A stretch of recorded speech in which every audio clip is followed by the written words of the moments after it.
Crédit Agricole, toute une banque pour vous.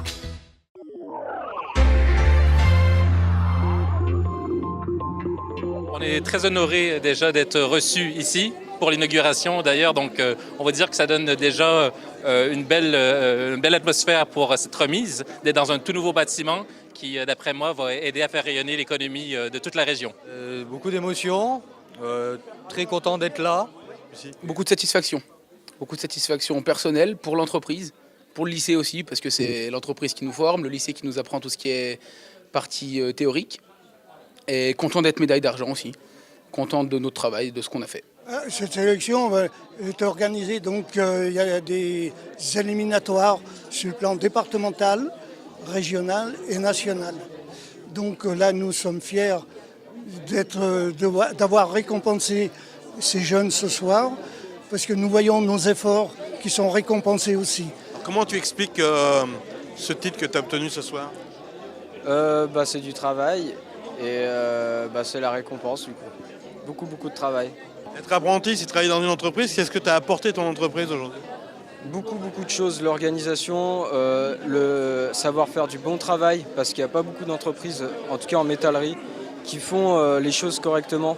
Il y en a qui bâclent un peu le travail et voilà. Et mon entreprise m'a appris à vraiment soigner mon travail et voilà. Les critères d'un bon apprenti, c'est déjà d'être engagé dans ce qu'on fait. Alors, je pense que ça commence déjà par une volonté de réussite. Après, c'est sûr qu'il faut bien accompagner ces jeunes et leur montrer qu'ils ont les capacités. Et c'est pas évident de prendre conscience de son potentiel. Et ce genre de concours permet aux jeunes d'aller au plus profond d'eux et de sortir la quintessence de ce qui les habite. Et c'est pour ça que ce genre de concours ne peut que les propulser vers l'avant et encourager des fois leurs copains, leurs collègues de classe de suivre la même voie de l'excellence.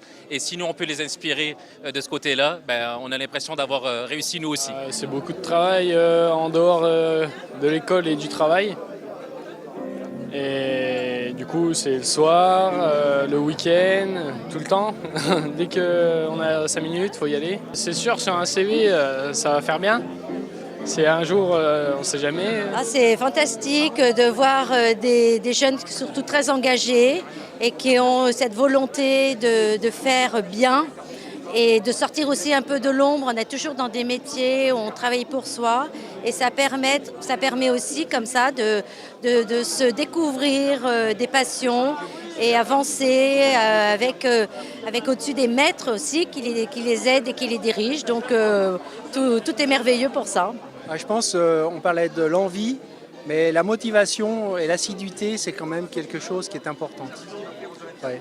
Parce que on y passe du temps, on y passe le soir, on y passe la nuit, et puis la famille au détriment de la famille, quoi, bien souvent. Oui, on a notre point de vue différent, mais après, les maîtres d'apprentissage sont plus formés que nous et les formateurs nous apprennent beaucoup de théorie. Donc c'est un peu eux qui nous ont tout appris à la base de notre métier. L'objectif pour demain ? Continuer, beaucoup de motivation et puis prévu de repasser le concours pour l'année prochaine. L'avenir de l'artisanat, vous savez, il passe par la jeunesse. Et ça a été un plaisir de clôturer cette journée sur la remise des prix de l'artisanat aux jeunes apprentis. Parce que c'est vraiment notre avenir et j'étais très fier de les mettre à l'honneur. Surtout qu'on en a eu un qui était meilleur apprenti de France. Deux apprentis qui ont été mis à l'honneur. Un meilleur ouvrier de France en charpente et un autre meilleur ouvrier de France en boucherie. Donc l'artisanat savoyard a été mis à l'honneur et j'en suis très très fier. C'était votre reportage Savoie News avec le Crédit Agricole des Savoies.